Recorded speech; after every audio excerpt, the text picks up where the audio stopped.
بسم اللہ الرحمن الرحیم۔ نیشنل اور انٹرنیشنل خبروں کے ساتھ وڈیرا۔ کینیڈا نے پہلی بار سائبر خطرے کے مخالفوں کی فہرست میں بھارت کا نام شامل کر لیا۔ یہ کینیڈا اور بھارت کے مابین جاری سفارتی تناظرے کا شاخانہ ہے۔ کہ جبالیہ کیمپ پر اسرائیلی بمباری سے 2 روز میں 50 سے زائد بچے شہید۔ اس جنگ میں بچوں کی شہادت کی تعداد مجموعی شہادتوں کی 1/3 سے زیادہ ہے اور کئی بچے لاپتہ ہیں۔ مقبوضہ جموں کشمیر کی دارالحکومت سری نگر میں نامعلوم افراد گرینیڈ پھینک کر فرار ہو گئے، جس میں 1 درجن سے زیادہ افراد زخمی ہو گئے۔ بھارتی میڈیا کے مطابق جائے وقوع پر ایمبولینسیں کو جاتے ہوئے دیکھا گیا۔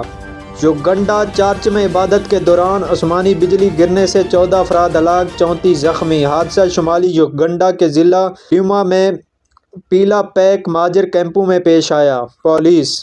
سعودی عرب میں قانون کی خلاف ورزی پر 21,370 تارکین وطن گرفتار۔ حکام نے ملک بھر میں اکتوبر کے آخری ہفتے میں کارروائیاں کیں اور انتظامات کے تحت گرفتاریاں عمل میں لائی گئیں۔ سعودیہ۔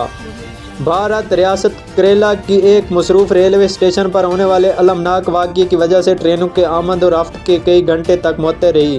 بھارتی میڈیا کے مطابق کیرالہ سے نئی دہلی جانے والی ٹرین کیرالہ ایکسپریس نے پٹریوں کی صفائی میں مصروف 4 مزدوروں کو کچل دیا۔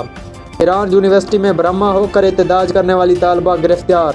اس کے ساتھ جھڑپ میں اسرائیلی فوج کا زخمی اہلکار بھی ہلاک، تعداد 3 ہو گئی۔ اسرائیل پر بھرپور حملے کی منصوبہ بندی ایران نے خطے کے ممالک کو آگاہ کر دیا۔ صوبہ منٹولا میں اسرائیلی وزیر اعظم کی آمد سے قبل ڈرون پھٹ گیا۔ اسرائیلی میڈیا۔ غزہ میں اسرائیلی فوج کی فائرنگ کے دوران بچوں کے بے خوف کھیلنے کی ویڈیو وائرل۔ غزہ میں اسرائیلی فوج کی فائرنگ کے دوران بچوں کا بے خوف کھیلنے کی ویڈیو اس وقت وائرل ہوئی جب گلی میں سائیکل چلاتے ہوئے نظر آ رہے ہیں۔ اس دوران فضا میں گولیاں کی تاڑ کی آوازیں بھی سنائی دے رہی ہیں، مگر اس کے باوجود بھی بچے رکتے نہیں ہیں اور اپنے کھیل میں مگن رہتے ہیں۔ اسپین میں سیلاب متاثرین نے شاہی خاندان پر کیچڑ پھینک دیا۔ جنگ بندی ہی اسرائیلی حملوں کے جواب میں ایران کا رد عمل بدل سکتی ہے۔